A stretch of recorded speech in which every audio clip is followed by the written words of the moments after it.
کہانی central official کو subscribe کریں اور نئے آنے والی ویڈیو کے لیے گھنٹی کے نشان کو دبائیں۔ پر اسرار دھند کا سمندر۔ ماریا کو ہم یہاں چھوڑتے ہیں۔ ادھر امبر ناگ، کیٹی اور شکالی خلا میں اپنے سفر پر ہیں اور شکالی کے خلائی سیارے سینا تھون پر ابھی نہیں پہنچے۔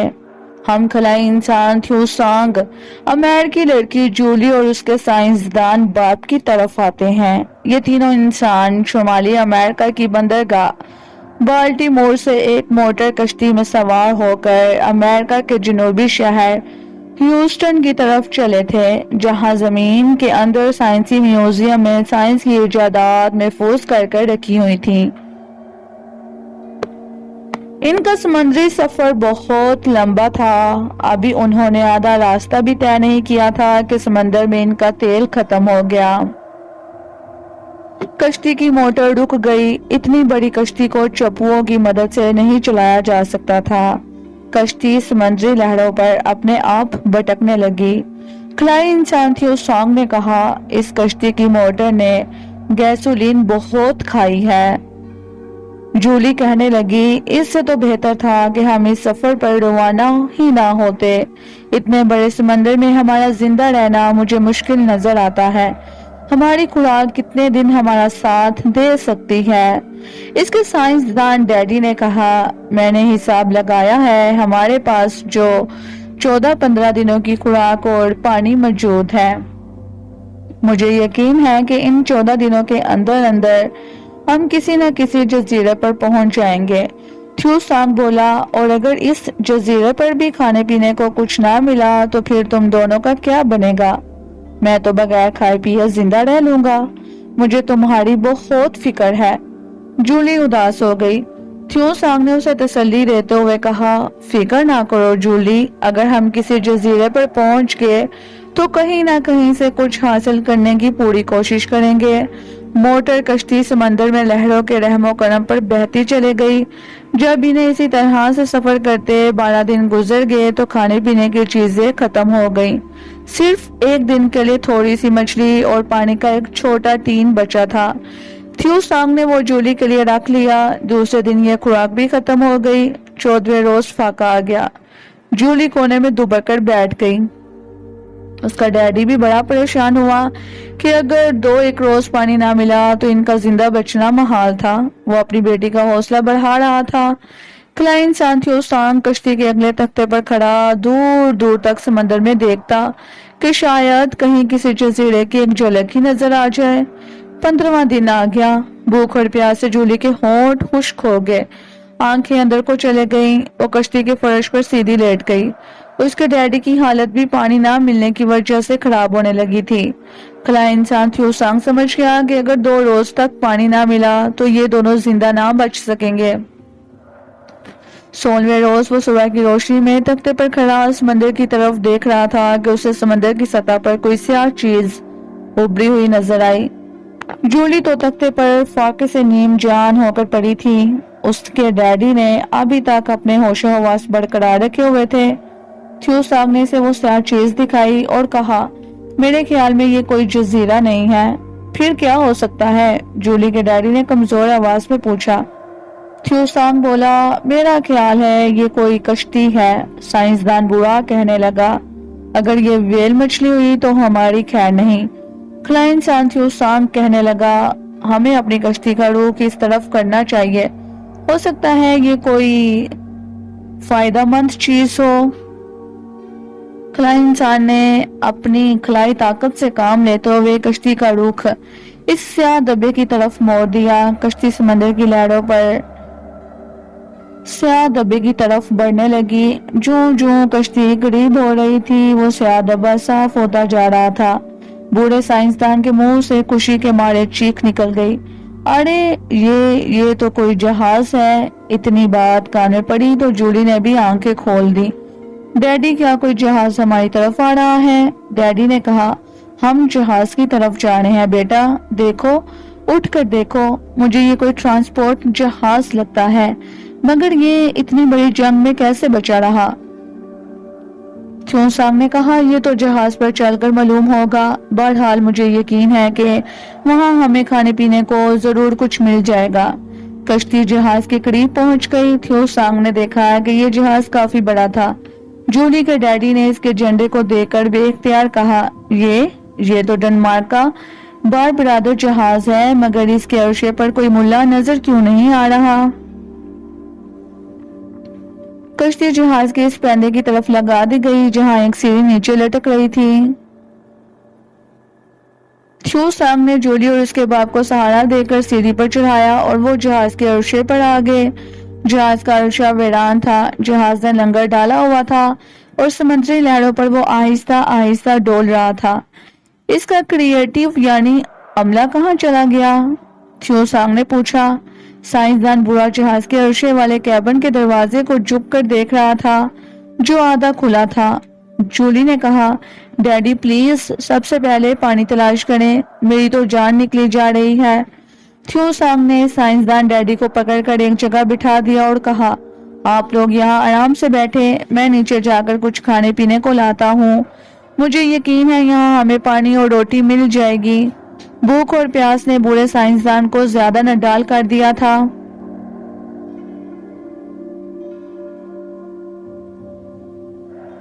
جولی فرش پر دوبارہ لیٹ گئی، اس کا ڈیڈی بھی وہیں سر جھکا کر بیٹھ گیا۔ کھلا انسان تھیو سانگ سیڑھیاں اتر کر نیچے جہاز کی درمیانی منزل والی راہداری میں آ گیا۔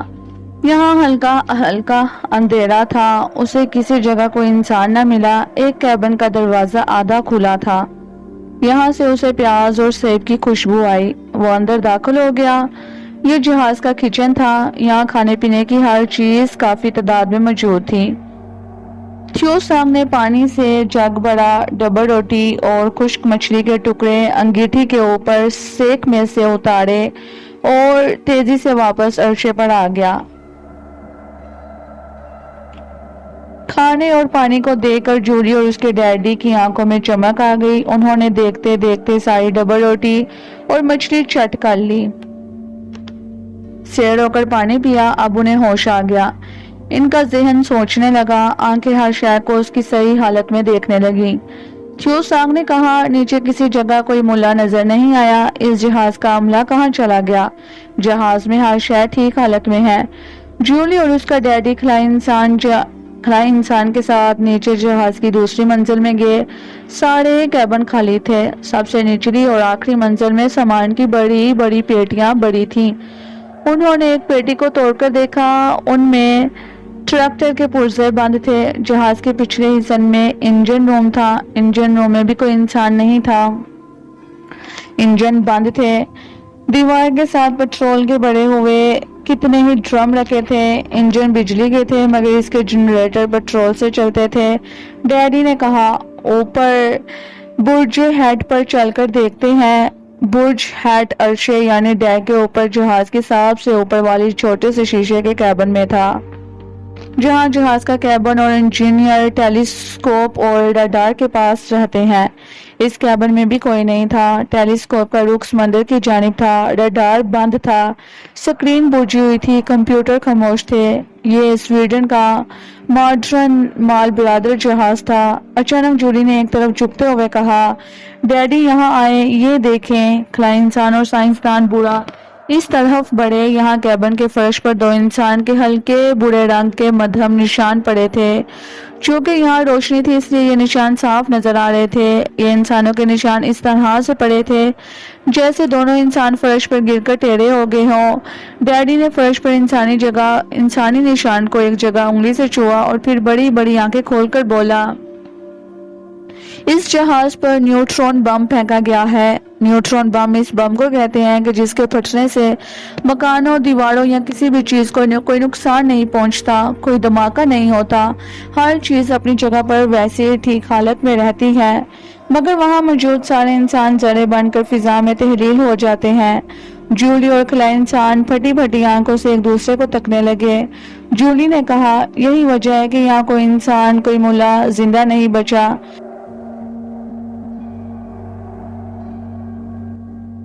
مگر وہاں موجود سارے انسان ذرے بن کر فضا میں تحلیل ہو جاتے ہیں۔ جولی اور کھلائی انسان پھٹی پھٹی آنکھوں سے ایک دوسرے کو تکنے لگے۔ جولی نے کہا، یہی وجہ ہے کہ یہاں کوئی انسان، کوئی ملا زندہ نہیں بچا۔ تھیو سانگ کیپٹن کی اونچی کرسی پر بیٹھ کر پینل پر جھک گیا۔ ہم خوش قسمت ہے کہ یہ جہاز صحیح سلامت مل گیا۔ اب ہم اس کے ذریعے بڑی آسانی سے سمندر میں سفر کر سکتے ہیں۔ انہوں نے جہاز کے نقشے پر امریکہ کے جنوبی ساحل کو دیکھا، اس کی ڈگریاں نوٹ کی، پھر جہاز کا رخ ہیوسٹن کی طرف متعین کیا اور تھیو سانگ نے نیچے جا کر انجن چلا دیے۔ وہ اوپر آ گیا۔ انجنوں کے چلتے ہی جہاز میں حرکت پیدا ہوئی، اس کے ساتھ ہی جہاز کا لنگر اٹھا دیا گیا۔ جہاز سمندر میں آہستہ آہستہ آگے بڑھنے لگا۔ موسم خوشگوار اور سمندر پرسکون تھا۔ جہاز کی رفتار کافی تیز تھی۔ ایک ہفتے کے سمندری سفر کے بعد جہاز جنوبی امریکہ کے ساحل کی طرف بڑھنے لگا اور 7ویں روز خلیج میکسیکو میں داخل ہو گیا۔ ہیوسٹن کی بندرگاہ کے قریب پہنچ کر جہاز کو سمندر میں ہی کھڑا کر دیا گیا۔ یہ تینوں ایک موٹر لانچ میں بیٹھ کر کنارے پر آ گئے۔ ہیوسٹن کی بندرگاہ بھی تباہی کا عبرتناک منظر پیش کر رہی تھی۔ جولی یہاں کئی بار آ چکی تھی۔ یہاں کبھی اونچی اونچی شاندار عمارتیں ہوا کرتی تھی، اب یہاں سوائے ملبے اور آگ کے ڈھیر کے اور کچھ نہیں تھا۔ عمارتوں کے جلے ہوئے ڈھانچے زمین کی جانب جھکے ہوئے تھے۔ ایٹمی تابکاری کی براہ راست زد میں آنے والی عمارتوں کے فولادی ڈھانچے پگھل کر بہہ چکے تھے۔ ہر طرف تباہی کا منظر تھا۔ انسان کیا کوئی چڑیا تک اڑتی نظر نہیں آ رہی تھی۔ ڈیڈی نے کہا، لگتا ہے ہمارے یہاں جانے کے بعد کوئی بھیانک زلزلہ آیا ہے۔ پہلے جن بلڈنگوں کے ڈھانچے میں دیکھ چکا ہوں اب وہ زمین میں دھنس چکی ہیں۔ جولی نے ایک طرف اشارہ کیا، ڈیڈی ادھر دیکھو، زمین میں سے گرم پانی ابل رہا ہے۔ یہ زلزلے کا نتیجہ تھا۔ یہاں زمین پھٹ گئی تھی اور اس کے اندر سے تیل ملا گرم پانی فوارے کی طرح سے اچھل اچھل کر باہر آ رہا تھا۔ تھیو سانگ نے کہا کہ ہمیں جتنی جلدی ہو سکے سائنسی میوزیم میں پہنچنا چاہیے۔ سائنسی میوزیم ہیوسٹن شہر سے کچھ میل کے فاصلے پر شہر سے باہر خشک بنجر پہاڑیوں میں تھا۔ جولی کا ڈیڈی اس راستے سے واقف تھا۔ انہوں نے شہر سے نکل کر بنجر ویران راستے سے پہاڑوں کا رخ کیا۔ دور سے انہیں وہ تکونی پہاڑی نظر آئی جس کے نیچے سائنسی میوزیم لکھا تھا۔ جولی نے کہا، ڈیڈی ہم اپنے میوزیم میں پہنچنے والے ہیں۔ خدا کے لیے اب اپنی ٹائم مشین کو ہرگز دوبارہ درست نہ کریے گا، میں آپ کو اسے ہاتھ بھی نہیں لگانے دوں گی۔ دائیں دائیں ایسی آواز پیدا ہوئی جیسے ان کے پاؤں تلے زمین کے اندر کوئی بہت بڑی چٹان پھٹ گئی ہو۔ وہ اپنی جگہ سے کئی فٹ اوپر اچھل کر ادھر ادھر خشک ریت پر جا گرے۔ وہ اٹھنے بھی نہ پائے تھے کہ زمین ایک جگہ سے پھٹ گئی اور پھر اتنے زور سے ہلنے لگی جیسے کوئی زمین کو پکڑ کر جھولے کی طرح سے جھلا رہا ہو۔ کھلائی انسان کو جولی کی چیخ سنائی دی۔ کھلائی انسان اس طرف بڑھا مگر اچانک ریت کے بگولے اچھلنے لگے۔ زمین ہچکولے کھا رہی تھی۔ کھلائی انسان گر پڑا۔ اب دھماکوں پر دھماکے ہونے لگے تھے۔ اس نے گردن اٹھا کر دیکھا، سائنسی میوزیم والی تکونی پہاڑی پر ایک دھماکہ ہوا اور اس کے پرکھچے اڑ گئے۔ اس کے اندر سے آگ کے شعلے لاوا بن کر نکلنے لگے۔ سائنسی میوزیم میں جیسے بڑے بڑے بم پھٹ رہے تھے۔ اندر سائنس کی جو نئی نئی ایجادیں رکھی تھی ان میں بارود کے کنستر اور بم اور دستی بم بھی تھے۔ یہ سب پھٹ رہے تھے۔ پھر ساری کی ساری پہاڑی فضا میں ذرے بن کر بکھر گئی۔ اس کے بڑے بڑے ٹکڑے پتھر بن کر گولیوں کی طرح سے میدان میں گرنے لگے۔ کئی ٹکڑے خلائی انسان کے جسم سے بھی پار ہو گئے مگر چونکہ وہ خلائی مخلوق تھا اس لیے جہاں جہاں اس کے جسم میں سوراخ ہوئے تھے وہ جگہیں آپس میں مل گئیں۔ خلائی انسان نے اپنے ہاتھوں کی انگلیاں بغل میں دبا کر رکھی تھیں کیونکہ انگلی کے کٹ جانے سے وہ مر سکتا تھا۔ چاروں طرف فضا میں دھوئیں کے دبیس بھاری بادل چھا گئے، کچھ نظر نہیں آ رہا تھا۔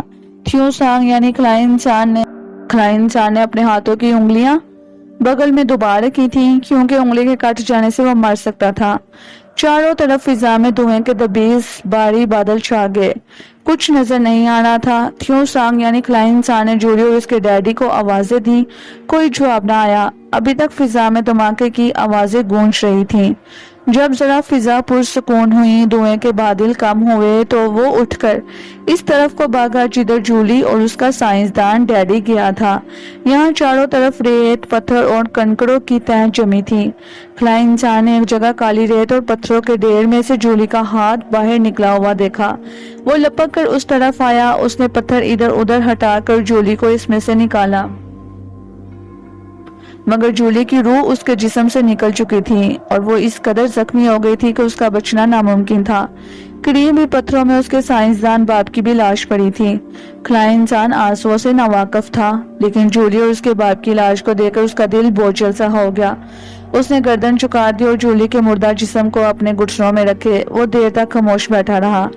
اس بہادر لڑکی کے ساتھ اس نے کئی خطرناک سفر کیے تھے اور ہمیشہ اسے ثابت قدم اور بہادر پایا تھا۔ اس نے پتھروں کو ہٹا کر ریت میں 2 گڑھے کھودے اور باپ بیٹی کی لاشوں کو ان گڑھوں میں دفنا دیا۔ کچھ دیر وہ ان کی قبروں پر چپ چاپ سر جھکائے کھڑا رہا، پھر خاموشی سے واپس ہیوسٹن کی بندرگاہ کی طرف چل دیا۔ سائنسی میوزیم والی پہاڑی کی طرف جانا فضول تھا۔ وہ پہاڑی میوزیم کے ساتھ ہی جل کر راکھ ہو چکی تھی، وہاں اب کچھ بھی نہیں تھا۔ بندرگاہ کو زلزلے نے مزید تباہ کر ڈالا تھا۔ تھیوسانگ نے تشویش کے ساتھ سمندر میں دیکھا۔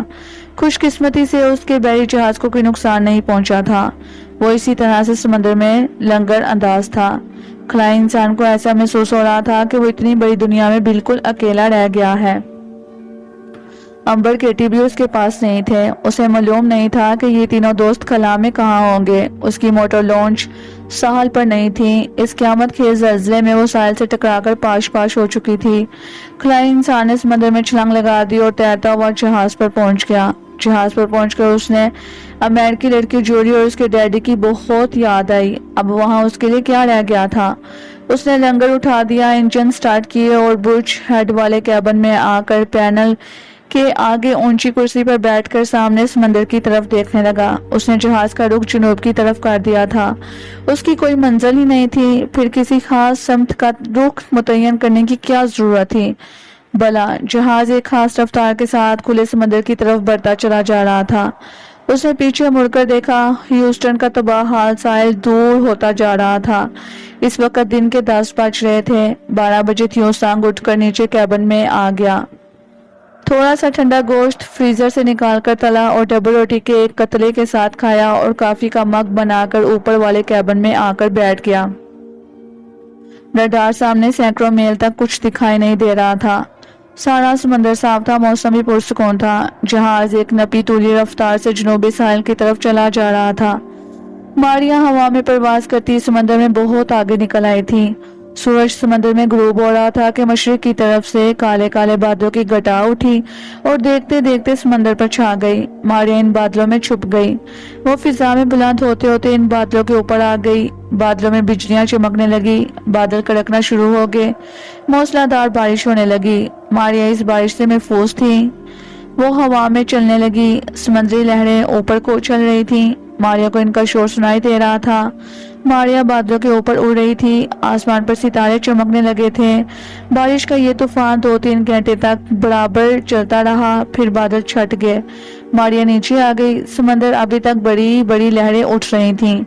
ماریا کو دور سمندر پر رات کی تاریکی میں روشنیاں نظر آئیں۔ یہ تو کسی بحری جہاز کی روشنیاں ہیں، ماریا نے اپنے آپ سے کہا، مگر یہ بحری جہاز کہاں سے آ گیا؟ دنیا میں تو ہر طرف بربادی کا عالم ہے، ہو سکتا ہے یہ جہاز سمندری سفر پر ہو اور بچ گیا ہو۔ چل کر معلوم کرنا چاہیے، ہو سکتا ہے امبرناک کیٹی خلا میں سے واپس آ کر اس جہاز میں سفر کر رہے ہوں۔ ماریا یہ سوچتی ہوئی اس جہاز کی طرف اڑنے لگی اور چند لمحوں میں جہاز کے عرصے کے اوپر پہنچ گئی۔ عرصہ خالی تھا، جہاز کا اوپر والا کیبن بھی خالی تھا، مگر اس میں سے روشنی آ رہی تھی۔ ماریا عرصے پر اتر کر نیچے چلے گئی۔ اسے کہیں بھی کوئی انسان نہ ملا۔ جہاز کا ایک پہرے دار واچ مین بھی دکھائی نہیں دے رہا تھا۔ کچن کھلا پڑا تھا، ملاحوں کے کیبن میں بھی خالی پڑے تھے، بستر لگے تھے، مگر کوئی ملا وہاں نہیں سو رہا تھا۔ یہ سب لوگ کہاں چلے گئے؟ کیپٹن کا کیبن بھی سنسان تھا۔ ماریا تاز باز میں پڑ گئی، کہیں یہ کوئی حسیبی جہاز تو نہیں ہے؟ اسے قدموں کی چھاپ سنائی دی۔ ماریا نے پلٹ کر دیکھا، ایک اونچا لمبا چوڑا چکلا جوان جس نے جینز اور جیکٹ پہن رکھی تھی، ایک ہاتھ میں کافی کا مگ لیے کیبن سے نکل کر کچن کی طرف جا رہا تھا۔ ماریا بھی اس کے ساتھ کچن میں داخل ہو گئی۔ کچن کی روشنی میں اس نے بڑے غور سے اس نوجوان کو دیکھا۔ یہ کلائی انسان تھیو سانگ تھا اور ماریا اسے پہلی بار دیکھ رہی تھی۔ امبر ناگ کیٹی نے تھیو سانگ کو ماریا کے بارے میں سب کچھ بتا رکھا تھا، مگر ماریا کو اس کلائی انسان کے بارے میں کچھ علم نہیں تھا۔ ماریا نے دیکھا کہ اس جوان کی شکل و صورت اگرچہ زمین کے انسانوں کی طرح ہے، مگر اس کی آنکھوں میں ایک خاص قسم کی چمک تھی۔ ماریا نے سوچا یہ ضرور کوئی جن، بھوت یا سیب ہے جو انسان کی شکل میں اس ویران جہاز میں چل پھر رہا ہے۔ کلائی انسان تھیو سانگ نے کچن میں آ کر کیٹلی میں پڑی کافی اپنے مگ میں ڈالی اور واپس چل دیا۔ ماریا اس کے پیچھے پیچھے تھی۔ تھیو سانگ اپنے کیبن میں داخل ہونے کی بجائے سیڑھیاں چڑھ کر برج ہیڈ پر اوپر والے کیبن میں آ گیا۔ کیبن کے شیشے کا دروازہ بند کر کر وہ اونچی کرسی پر بیٹھ کر کافی پیتے ہوئے طریق سمندر کو دیکھنے لگا۔ ماریا دروازے کے بند شیشوں میں سے کیبن میں آ گئی۔ وہ غور کر رہی تھی کہ اس آدمی سے کوئی بات کرے یا نہ کرے، اگر بات کرے تو کس طرح سے کرے وہ ڈر نہ جائے۔ ایک بات کا اسے بے حد یقین ہو گیا تھا کہ یہ آدمی کوئی جن، بھوت سیب نہیں ہے، ورنہ اسے ایک غیبی عورت کی موجودگی کا ضرور احساس ہوتا۔ پھر بھی ماریا نے سوچا کہ اس آدمی کا امتحان لینا چاہیے کہ یہ کوئی انسان ہے یا کوئی اسیبی مخلوق ہے۔ کلائی انسان تھیو سانگ نے کافی کا ایک گھونٹ پی کر اپنا مگ پینل پر رکھ دیا اور خود رڈار کو دیکھنے لگا۔ ماریا نے چپکے سے کافی کا مگ اٹھا لیا۔ مگ ماریا کے ہاتھوں میں آتے ہی غائب ہو گیا۔ تھیو سانگ نے رڈار پر جھکے جھکے کافی پینے کے لیے مگ کی طرف ہاتھ بڑھایا تو وہاں مگ نہیں تھا۔ اس نے چونک کر دیکھا، مگ غائب تھا۔ کہاں گیا؟ ابھی تو یہاں پڑا تھا۔ کلائی انسان نے پینل پر دور تک دیکھا، مگ وہاں نہیں تھا۔ اسے یقین تھا کہ اس نے کافی کا مگ ابھی چند سیکنڈ پہلے وہیں رکھا تھا، پھر وہ کہاں غائب ہو گیا۔ اس نے ذرا توجہ دوسری طرف کی تو ماریا نے مگ دوبارہ سے پینل پر رکھ دیا۔ اب جو کلائی انسان تھیو سانگ نے دیکھا تو مگ اپنی جگہ پر موجود تھا۔ وہ سر کھجانے لگا اور بولا شاید میرا وہم تھا، اس نے سوچا۔ وہ خاموشی سے کافی پینے لگا، پھر اس نے پینل کی دراز میں سے قلم نکال کر نوٹ بک پر رڈار کی ریکارڈنگ نوٹ کی اور قلم پینل پر رکھ دیا۔ ماریا نے موقع پا کر قلم اٹھا لیا۔ تھیو سانگ نوٹ بک اور قلم دراز میں رکھنے لگا تو یہ دیکھ کر حیران ہوا کہ قلم وہاں نہیں تھا۔ وہ چکرا سا گیا۔ اب اس نے ایسا کیا کہ جان بوجھ کر کافی کا مگ دوبارہ سے پینل پر رکھا اور منہ اس طرح سے دوسری طرف کر لیا کہ وہ چوری چوری مگ کو تک رہا تھا۔ ماریا نے ایک بار پھر مگ اٹھا لیا۔ مگ کلائی انسان تھیو سانگ کی نظروں کے سامنے سے غائب ہو گیا۔ اس کے ذہن میں قسم قسم کے خیالات آنے لگے۔ اسے امبر ناگ کی وہ باتیں یاد آ گئی جو اس نے ماریا کے بارے میں بتائی تھی کہ وہ غیبی عورت ہے، کسی کو نظر نہیں آتی مگر وہ سب کو دیکھتی ہے اور جو شے اس کے ہاتھ میں چلی جائے وہ بھی غائب ہو جاتی ہے۔ کہیں یہ ماریا تو نہیں ہے، کیونکہ امبر ناگ کیٹی کے بیان کے مطابق ماریا ان سے تیسری ایٹمی جنگ شروع ہونے سے پہلے کوہ ہمالیہ کی وادی میں بچھڑ گئی تھی۔ کلائی انسان تھیو سانگ نے سیدھے سباؤ بالکل صاف کہہ دیا، کیا تم ماریا ہو؟ یہ جملہ اس قدر حیران کر دینے والا تھا کہ ماریا کے ہاتھ سے کافی کا مگ نیچے گر پڑا۔ ایک ناواقف اور اجنبی آدمی کے منہ سے اپنا نام سن کر ماریا جیسے سکتے میں آ کر رہ گئی۔ تھیو سانگ نے مسکراتے ہوئے فرش پر سے کافی کے مگ کے ٹکڑے اٹھاتے ہوئے کہا، اگر تم ماریا ہو تو پھر سمجھ لو کہ میں تمہارے بارے میں سب کچھ جانتا ہوں۔ تم میرا نام کیسے جانتے ہو؟ ماریا نے رک کر کہا۔ تھیو سانگ نے مسکراتے ہوئے کہا، اس لیے کہ مجھے امبر ناگ اور کیٹی نے تمہارے بارے میں بتایا تھا۔ اب تو ماریا بونچکی سی رہ گئی۔ کیا تم امبر ناگ اور کیٹی کو بھی جانتے ہو؟ ہاں، کیوں نہیں، صرف جانتا ہی نہیں بلکہ ان سے مل بھی چکا ہوں، ان کے ساتھ سفر کر چکا ہوں۔ تھیو سانگ کے ان الفاظ نے ماریا کو پریشان کر دیا۔ اس نے بے تابی سے پوچھا، تم کون ہو؟ کلائی انسان تھیو سانگ نے کہا، ماریا اطمینان سے یہاں بیٹھ جاؤ، میں تمہیں اپنی ساری داستان سناتا ہوں۔ مجھے خوشی ہے کہ تجھ سے ملاقات ہو گئی۔